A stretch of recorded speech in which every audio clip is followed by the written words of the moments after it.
দেরি হয়ে যাচ্ছে তো মা। এই তো চলে এসেছি। হ্যাঁ, সারা রাত জেগে পড়েছিস, পরীক্ষা খুব ভালো হবে। All the best. যাও, সাবধানে যাও। থাক, ভালো করে পরীক্ষা দিও কেমন। আর কাউকে কিন্তু খাতা দেখাবে না, ঠিক আছে? ঠিক আছে। পরীক্ষা তোমার কটায় শেষ? আমার 1:30-2টোর মধ্যে শেষ হয়ে যাবে। আসছি আচ্ছা। বাবা, আসছি। সাবধানে যাও।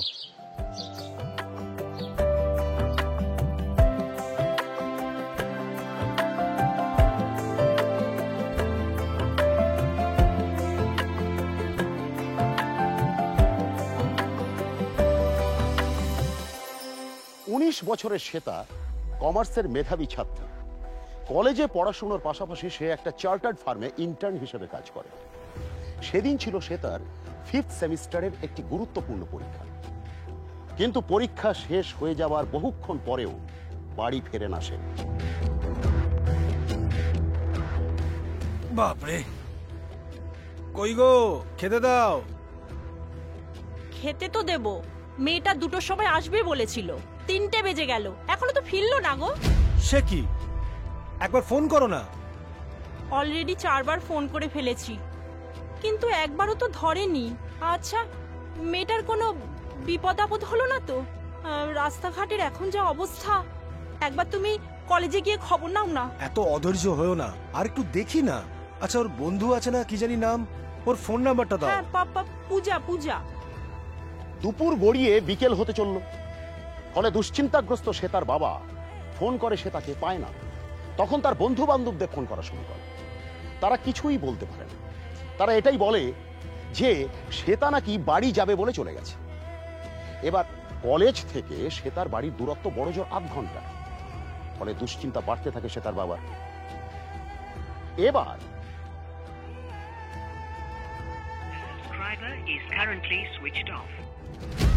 সে কি, কি হলো? সুইচ অফ বলছে। সে কি, আমার না কেমন যেন একটা লাগছে। তুমি একবার কলেজে গিয়ে খবর নাও না। তুমি চিন্তা করো না, দেখছি।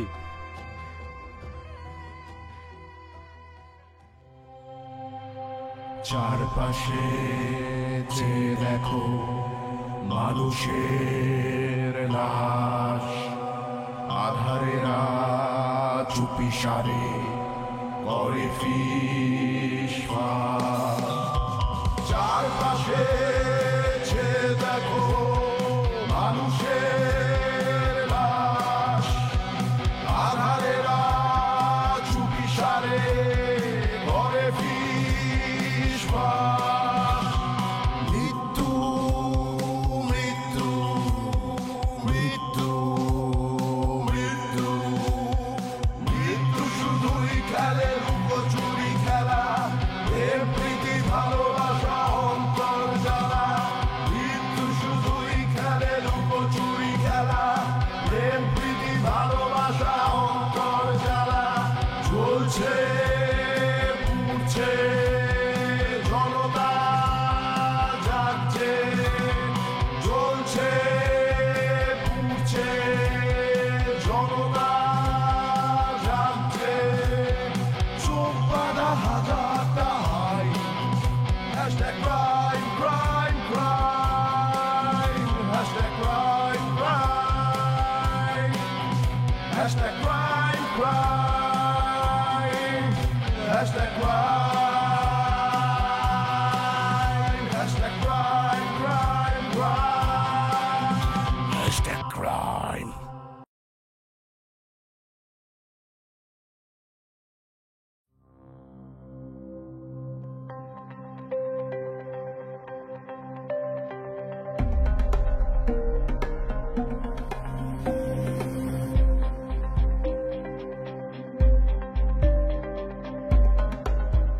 কি গো, তুমি তুমি এখানে কি করছো? আমি টেনশনে আর বাড়িতে থাকতে পারলাম না গো, বাড়ি থেকে বেরিয়ে পড়লাম। তাই আমার মেয়েটা কোথায়? না না, আরে আমি তো কলেজে গিয়েছিলাম। কলেজের দারোয়ানকে জিজ্ঞেস করলাম, দারোয়ান বলেছে সবাই পরীক্ষা দিয়ে বেরিয়ে চলে গেছে। তাহলে আমার মেয়ে কোথায়? কোনো খবর পাইনি। তা আমি তো পূজার বাড়িতেও গিয়েছিলাম, ওখানেও তো ও নেই। আর বেশি দেরি করা যাবে না, চলো থানায় যাই। ফোন এসছে, আননোন নাম্বার। হ্যালো, কে বলছেন? হ্যালো, আপনি কি শ্বেতার বাবা বলছেন? হ্যাঁ হ্যাঁ হ্যাঁ হ্যাঁ, আমার মেয়ে কোথায়? শুনুন, একটা খারাপ খবর আছে, ঠিকানা দিচ্ছি, তাড়াতাড়ি চলে আসুন। খারাপ খবর মানে কি বলছেন? আমার মেয়ে কোথায়? হ্যালো হ্যালো হ্যালো, খারাপ খবর? খারাপ খবর বলছি। কি কি কি চলো খারাপ চলো খবর? তাড়াতাড়ি চলো। হ্যাঁ, চলো।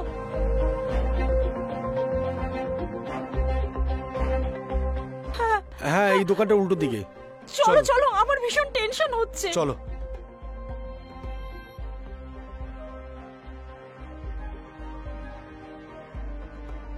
কোথায়? হ্যাঁ, আমাদের মেয়ে কোথায়? বাথরুমে।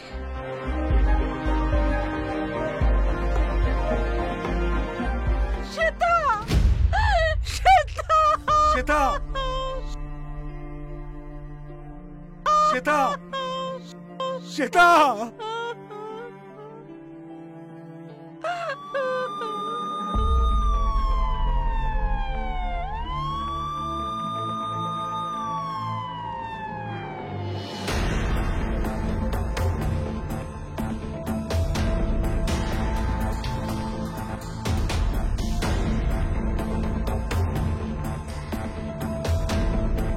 বডিটা কোথায়? বাথরুমের দিকে স্যার।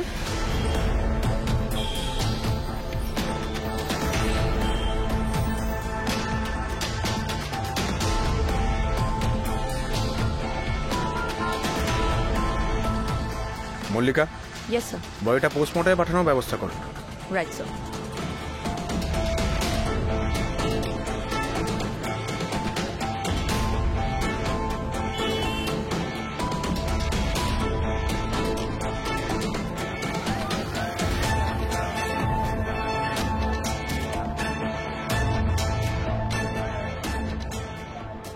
বাড়িটা তোমাদের? হ্যাঁ স্যার। মেয়েটাকে?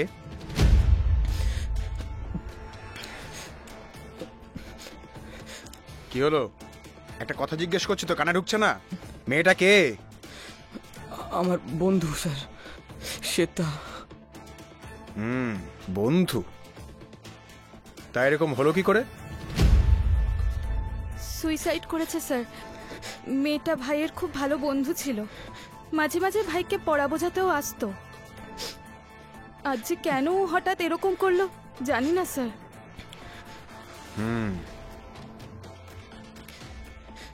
ভাইও জানে না।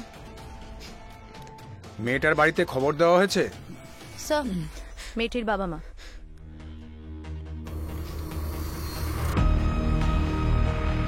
আপনার মেয়ে হঠাৎ সুইসাইড করলো কেন, তাও আবার বন্ধুর বাড়িতে এসে? ওকে চেনেন আপনারা? না স্যার, সেটা আমাদের সব বন্ধুদের কথা বলতো, কিন্তু এর কথা কোনোদিন আমাদের কাছে বলেনি। আমরা কোনোদিনও শুনিনি। স্যার, মেয়েটার ফোন আর ব্যাগ ঘরের ভেতরে ছিল। মল্লিকা, চেক করো। Yes sir.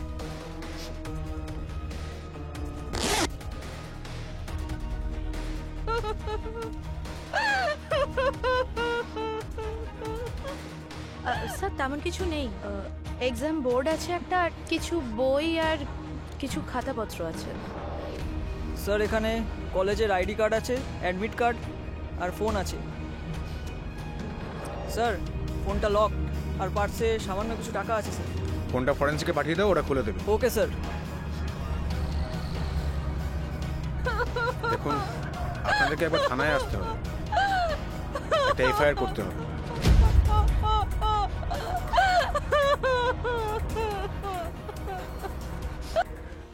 নিখোঁজ শ্বেতার খোঁজ মেলে সুমনের বাড়িতে দগ্ধ ও মৃত অবস্থায়। কে এই সুমন? কি সম্পর্ক ছিল শ্বেতার সঙ্গে তার? তদন্তে নামে পুলিশ, এবং তদন্তে জানা যায় যে সুমনও সেই অফিসেই ইন্টার্ন হিসেবে কাজ করত, এবং আরও জানা যায় যে সুমনের সঙ্গে শ্বেতার সম্পর্ক নাকি ভালোই ছিল। এবার সত্যিটা বলতো, সেদিন ঠিক কি হয়েছিল? আমি স্যার ফাইনাল অ্যাকাউন্টের একটা প্রবলেম সলভ করতে পারছিলাম না, তাই ওকে বাড়িতে ডেকেছিলাম। ও আমাকে সবটা বুঝিয়েও দিল, তারপরে বলল বাথরুমে যাবে। ও চিন্তা একাই গেল। তারপর কোথা থেকে যে কি হয়ে গেল আমি সত্যি বলছি স্যার, মা বুড়িমার দিব্যি, আমি কিছুই জানি না। একটা মেয়ের খেয়ে দেয়ে কোনো কাজ নেই, সে তার নিজের বাড়ি ছেড়ে তোর বাড়িতে এলো সুইসাইড করার জন্য, কি তাই তো? চ্যাংরামা হচ্ছে। দেখি আজ তোর কোন বুড়িমা তোকে কতক্ষণ বাঁচায়। পিএম রিপোর্টটা আমরা কখন পাবো? বিকেলের মধ্যেই পেয়ে যাবো স্যার। আর এই মালটার কল ডিটেলস? অন ইট সব। তুমি এই মেয়েটার ফোন ডিটেলস একবারে নিয়ে এসো। Yes sir. ফোনটা কি খোলা গেছে? একটু টাইম লাগছে স্যার, হয়ে যাবে। ওকে, ওর দিদিকে ডাকো। Yes sir.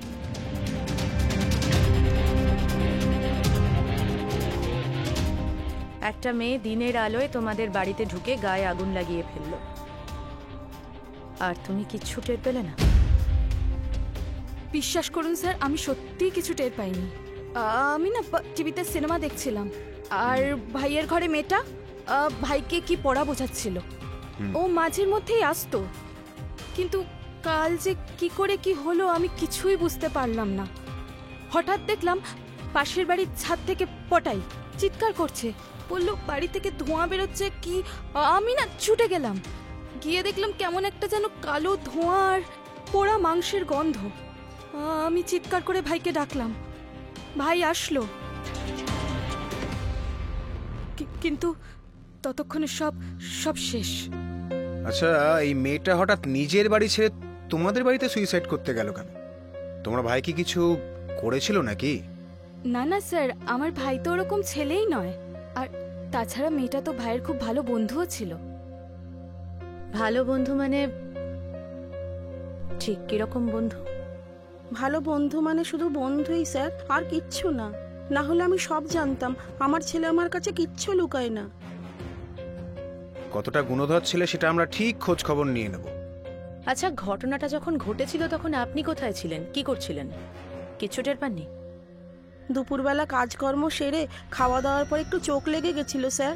আমি একটু বিছানায় গড়াচ্ছিলাম, হঠাৎ শম্পা সুমনের চিৎকার শুনে দেখি এই অবস্থা। আমিই তো ওর কলেজের আই কার্ড থেকে ওর নাম্বার নিয়ে ওর বাড়িতে ফোন করি স্যার। সেটা কি প্রায়ই আসতো আপনাদের বাড়িতে?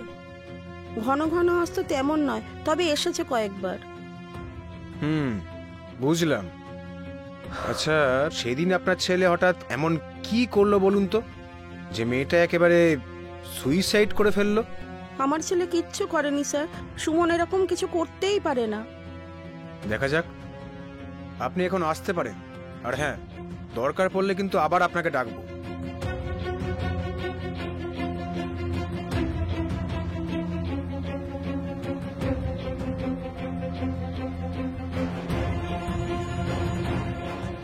সুইসাইড, তা আবার বন্ধুর বাড়িতে?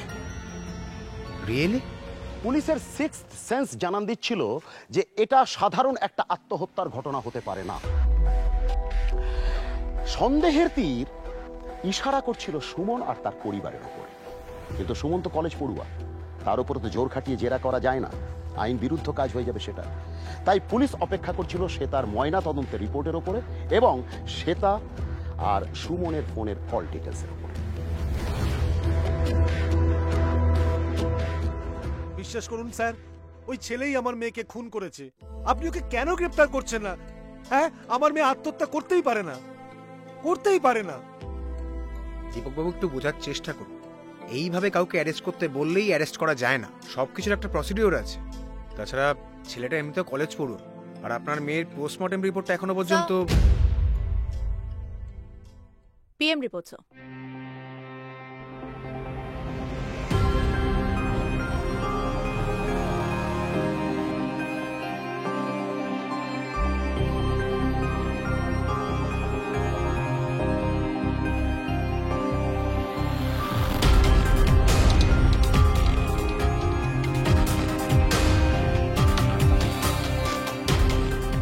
হোয়াট?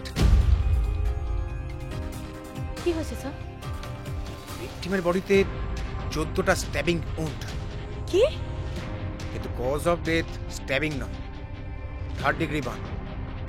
তার মানে ছুরি মেরে ইনজিওর করে তারপর জ্যান্ত জ্বালিয়ে দিয়েছে?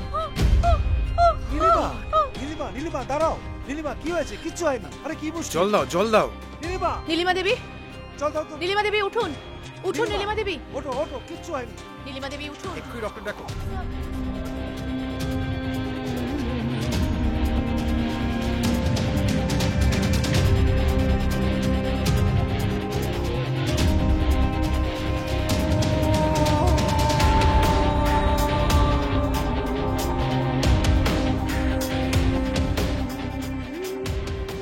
মেয়ের ওপরে এরকম নারকীয় অত্যাচার হয়েছে জানতে পেরে মা নীলিমা দেবী গুরুতর অসুস্থ হয়ে পড়েন এবং বাবা দীপক বাবুও ভীষণ ভেঙে পড়ে। তারই মধ্যে স্থানীয় একটি নিউজ পোর্টালের কাছে এই খবরটা লিক হয়ে যায়। কোন খবরটা? শ্বেতার পোস্টমর্টেম রিপোর্টের ডিটেলস। ফলে সুমনের শাস্তির দাবিতে গোটা শহর জুড়ে বিক্ষোভ আন্দোলন হতে শুরু করে। ওপরতলা থেকে চাপ আসায় পুলিশ সুমনকে নিজেদের হেফাজতে নেয়।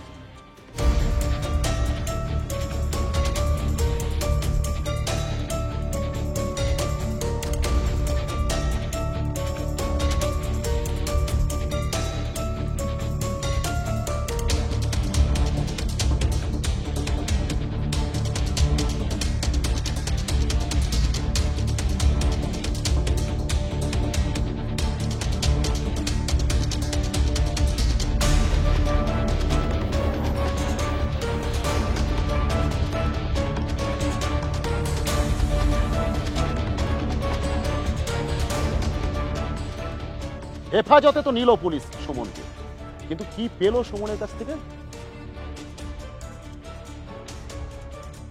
তাহলে সুমন বাবু এবার ঝটপট বলে ফেলুন তো, শ্বেতা হালদারকে মারলেন কেন? বিশ্বাস করুন স্যার, আমি কিছুই করিনি, আমি কিছুই জানি না। কে জানে তাহলে? হ্যাঁ, কে জানে? মেয়েটাকে 14 বার ছুরি দিয়ে আঘাত করার পর জ্যান্ত পুড়িয়ে মেরেছিস। তুই মানুষ? বিশ্বাস করুন স্যার, আমি সত্যি বলছি, বুড়িমা দিব্যি। আবার সেই বুড়িমা। Mallika, yes sir. তুমি দেখো তো ও কিছু কনফেস করে কিনা। আমার না মাথাটা গরম হয়ে যাচ্ছে, এবার ওকে মেরে ফেলবো আমি। আপনি যান স্যার, আমি দেখছি।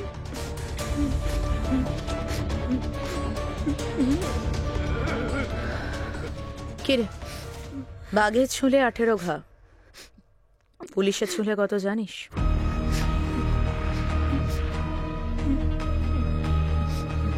বল, মেয়েটাকে কেন মেরেছিস? আপনারা কেন আমার কথা বিশ্বাস করছেন না? আমি সত্যি কিচ্ছু করিনি।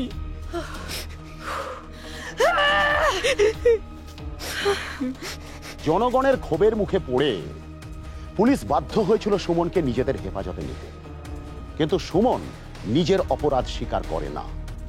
এদিকে মার্ডার উইপেনটাও সংগ্রহ করতে পারে না পুলিশ। ফলে শ্বেতা খুনের তথ্য প্রমাণ সংগ্রহ করতে দিশেহারা দেখাচ্ছিল পুলিশকে। ঠিক সেই সময়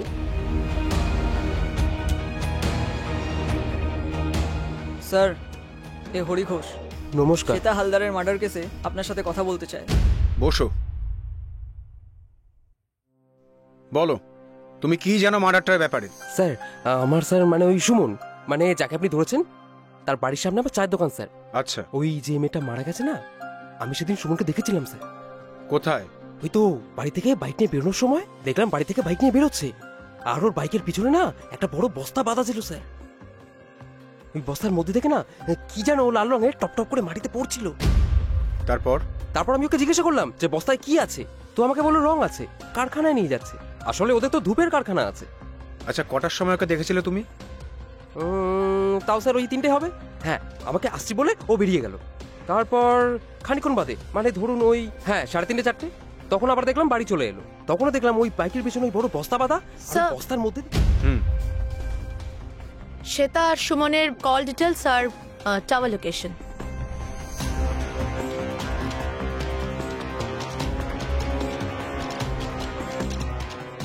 ঘটনার দিন সকাল থেকে শ্বেতার ফোন মানিকতলা,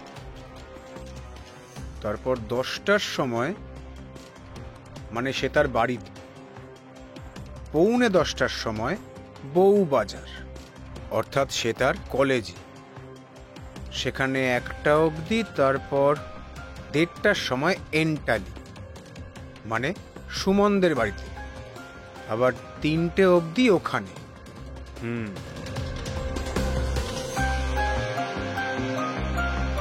কিন্তু এটা কি? কি হয়েছে স্যার? এ দেখো, 3:30টার সময় শ্বেতার ফোনের টাওয়ার লোকেশন দেখাচ্ছে বাইপাসের ধাপার কাছে, আবার 4টের সময় দেখাচ্ছে এন্টালিতে, মানে সুমনের বাড়ির ওখানে। এক মিনিট দাঁড়াও তো, আমি সুমনের লোকেশনটা একবার চেক করে দেখি। এই তো, এই দেখো, সুমনের ফোন 1টার সময় বউবাজারে, মানে সে তার কলেজের ওখানে। তারপর 1:30টার সময় এন্টালিতে, তার মানে সুমন সে তাকে কলেজ থেকে নিয়ে ওর বাড়িতে আসে। এই দেখো, তারপরে 3টের সময় দুজনের লোকেশনই এক জায়গা, অর্থাৎ 3টে অবধি ওরা ওর বাড়িতেই ছিল। তারপর আবার এই দেখো, 3:30টের সময় সুমনের ফোনের টাওয়ার লোকেশন বাইপাসের ধাপার কাছে, আবার 4টের সময় এন্টালিতে, মানে সুমনের বাড়িতে। আচ্ছা, তুমি কটার সময় সুমনকে বেরোতে দেখেছিলে বস্তা নিয়ে? স্যার ওই 3টে নাগাদ। আর ফিরেছিল কখন? ওই 3:30 4টে। 3:30 নয়, 4টে। স্কাউন্ডেলটা 3:30 থেকে 4টের মধ্যেই সে তার বডিটাকে নিয়ে যায় বস্তায় বেঁধে বাইপাসে ধাপাতে, সম্ভবত বডি ডাম্প করার জন্য।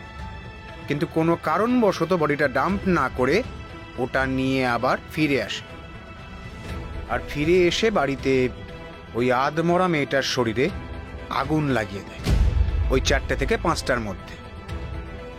পিএম রিপোর্ট অনুযায়ী টাইম অফ ডেথ ওই সময়। দেখো, তুমি যে বস্তাটা দেখেছিলে সেটা একটা আধমরা মেয়ে বাঁধা ছিল। মল্লিকা, তুমি ওর স্টেটমেন্টটা রেকর্ড করার ব্যবস্থা করো। Yes sir. আর ওই স্কাউন্ড্রেলটার মা আর বোনকে তুলে নিয়ে এসো, ওরা সবাই সব কিছু জানে। Yes sir. এবারে দেখি ওরা আর কত নাটক করতে পারে। যাও। শিওর স্যার, আসো।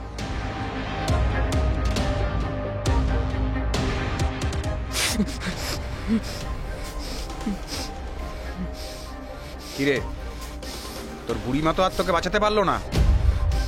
তোর এগেইনস্টে সমস্ত এভিডেন্স আমাদের কাছে আছে। শ্বেতার সাথে তোর কল ডিটেলস, লোকেশন, সব কিছু। তাছাড়া হরি তো দেখেছে তুই শ্বেতার বডিটাকে বস্তায় করে নিয়ে যাচ্ছিলি। কোর্টে এইটুকুই যথেষ্ট। এবার ঝটপট বলতো সেদিন ঠিক কি হয়েছিল।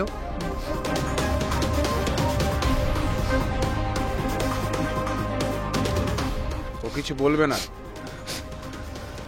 মল্লিকা, ওর মা আর বোন লকআপে আছে না? Yes sir. ওদের 3rd ডিগ্রি দাও, যা করতে হয় তাই করো। দেখি কতক্ষণ মুখ বন্ধ করে রাখে। Sure sir. না না ম্যাম, আমি সব সব সত্যি বলছি স্যার। প্লিজ প্লিজ আমার মা আর বোনকে কিছু করবেন না। শ্বেতাকে আমি প্রথম দেখি মুখার্জি ফার্মের অফিসে। ওখানে আমরা দুজনেই ইন্টার্ন ছিলাম। ও দেখতে খুব ভালো ছিল, পড়াশোনায় ব্রিলিয়ান্ট ছিল। আমি ওর সাথে বন্ধুত্ব করি। খুব অল্প দিনেই আমরা দুজনে খুব ভালো বন্ধু হয়ে উঠেছিলাম। আমার ওকে ভালো লেগে যায়, কিন্তু আমার ভালো লাগার কথা ওকে মুখ ফুটে কোনোদিন বলতে পারিনি। তাই পড়া বুঝিয়ে দেওয়ার নাম করে ওর সাথে আমি বারবার দেখা করা শুরু করি। ওকে আমার বাড়িতেও নিয়ে আসি, কিন্তু আমি ওকে আর মনের কথা বলতে পারছিলাম না। তাই একদিন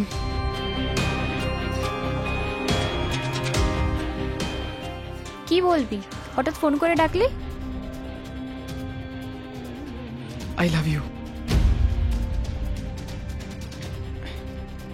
তুই কি পাগল হয়ে গেছিস? কি বলছিস, তোর মাথা ঠিক আছে? দেখ সুমন, তুই আমার বন্ধু, আর বন্ধুই থাক। এর থেকে বেশি কিছু করলে না আমি কিন্তু তোর সাথে কোনো কন্ট্যাক্ট রাখবো না, মাথায় রাখিস।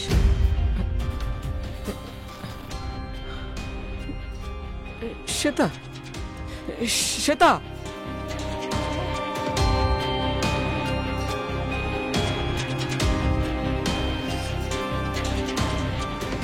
কিন্তু আমি কিছুতেই শ্বেতার কথা মাথা থেকে তাড়াতে পারছিলাম না।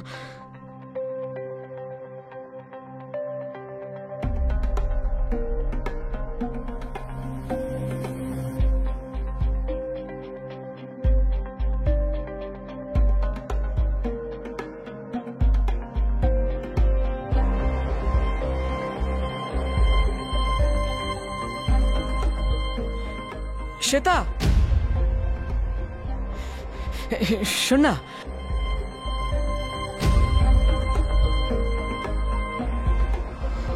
আমার সঙ্গে সব যোগাযোগ বন্ধ করে দিয়েছিল শ্বেতা। আমি আমি আর কিছুতেই পারছিলাম না। শ্বেতা, শ্বেতা শোন, শ্বেতা,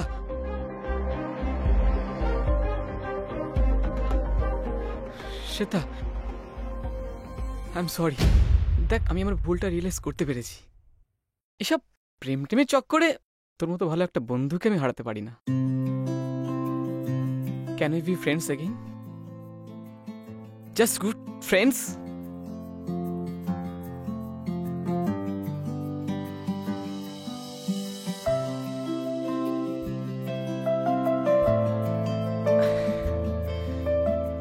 ওহ বাঁচালি, মনে হচ্ছিল জীবনটা গলার কাছে আটকে ছিল। হাট, ভাট বকিস না তো। না রে, সত্যি বলছি। তাছাড়া ফ্রিতে তোর মতো একটা ভালো টিউটর কোথা পাবো বল? আচ্ছা শোন না, একটা ফাইনাল অ্যাকাউন্টের একটা বিটকেল প্রবলেম নিয়ে না ফেসে আছি, আমি একটু হেল্প করবি? আজ বাড়িতে বলে আসিনি রে। ও কিছু হবে না, কতক্ষণ লাগবে তোর বল? চল প্লিজ প্লিজ। ঠিক আছে, কিন্তু তাড়াতাড়ি বেরোবো আমি।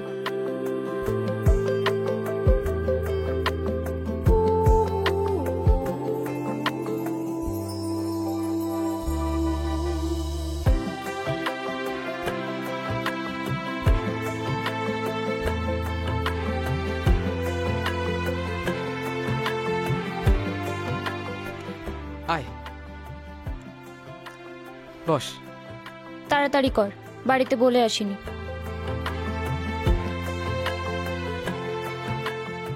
কি রে?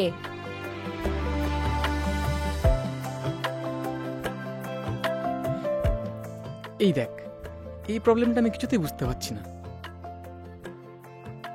এটা এটা তো খুব ইজি, দাঁড়া আমি তোকে দেখিয়ে দিচ্ছি।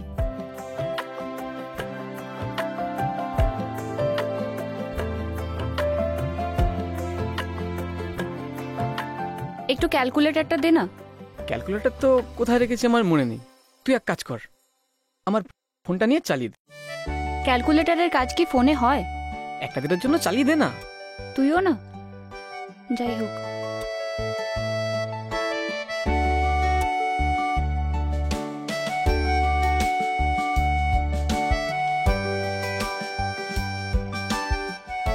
এটার সাথে প্লাস করলে আর এটার সাথে এটা মাইনাস করলে ক্যালকুলেশনটা বেরিয়ে যাবে। তোকে আমি দেখিয়েও দিচ্ছি।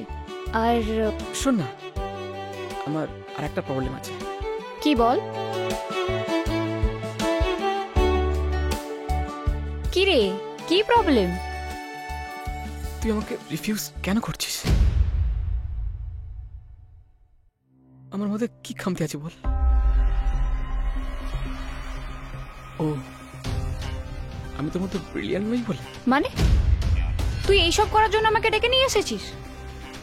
আমি বাড়ি যাব। তোর সাথে আসারটাই আমার ভুল হয়েছে। সব সময় এক জিনিস।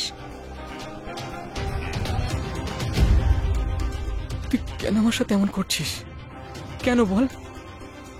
তুই কি বুঝতে পারছিস না আমি তোকে কতটা ভালোবাসি? ছাড় আমাকে। না পারি না, আর আমার বোঝারও দরকার নেই। যেতে দে। না, দেবো না। আগে বল, আগে বল তুই আমাকে কেন ভালোবাসিস না? হ্যাঁ, তুই কি অন্য কাউকে? বাঁচতেই পারি, সেটা তো তোর জেনে কোনো লাভ নেই। ছাড় আমাকে, যেতে দে। কি বললি? তুই অন্য কাউকে? শালি বেঈমান। সর।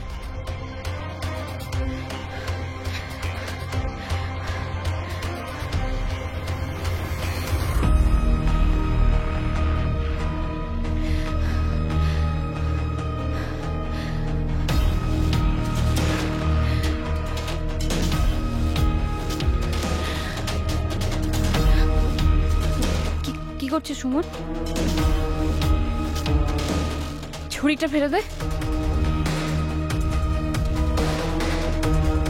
ছেড়ে দে আমাকে। কি করছিস তুই? রেখে দে ওটা, রাখ ওটা। রাখ। তুই আমার না হলে তোকে আমি কারণ হতে দেব না। দেখ, রেখে দে ওটা। আমার কথাটা শোন, রাখ ওটা, রাখ।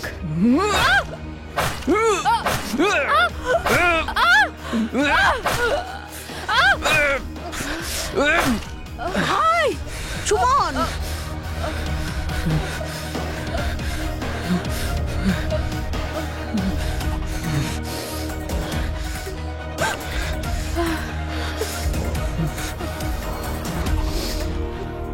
এটা তুই কি করলি ভাই?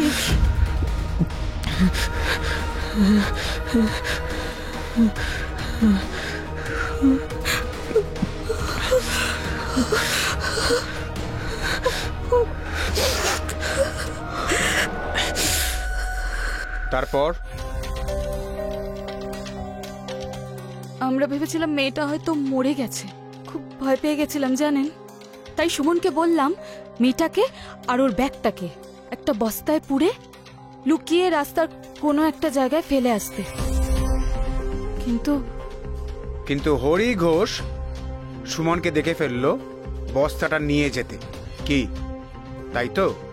হ্যাঁ স্যার, আমি সুমনকে বললাম ও যেন রাস্তায় বস্তাটা না ফেলে, বাড়ি ফিরে আসতে বললাম। মাথায় কিছু কাজ করছে না স্যার, আমি কিছুই বুঝতে পারছি না। তারপরে একটা বুদ্ধি এলো যে মেয়েটাকে বাড়িতে নিয়ে এসে গায়ে কেরোসিন ঢেলে আগুন জ্বালিয়ে দিতে হবে আর সবাইকে ডেকে বলতে হবে যে মেয়েটা সুইসাইড করেছে, তাই তো? হ্যাঁ। বড্ড